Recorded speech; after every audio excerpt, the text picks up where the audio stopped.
रामकृष्ण हरी माऊली.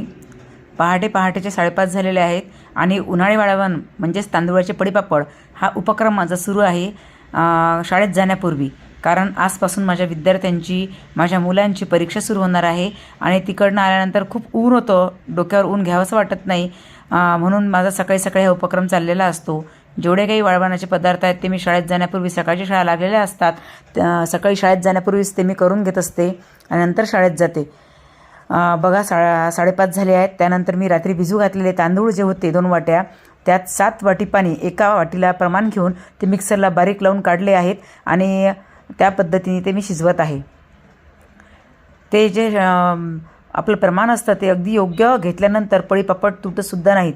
अतिशय छान असे मंद गॅसवर आपल्याला ते शिजवून घ्यायचे असतात. तुम्ही पाहू शकता घड्याळात 6:15 झालेले आहेत आणि माझे पळीपापडाचं जे मिश्रण आहे ते अतिशय सुंदर छान असं त्याला शायनिंग आलेली आहे आणि त्यावर सायसुद्धा धरत आहे.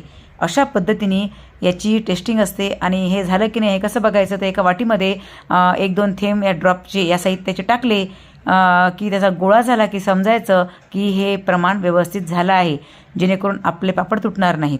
आणि तो जर गोळा पसरला पाण्यात तर समजायचं की हे व्यवस्थित झालेलं नाही.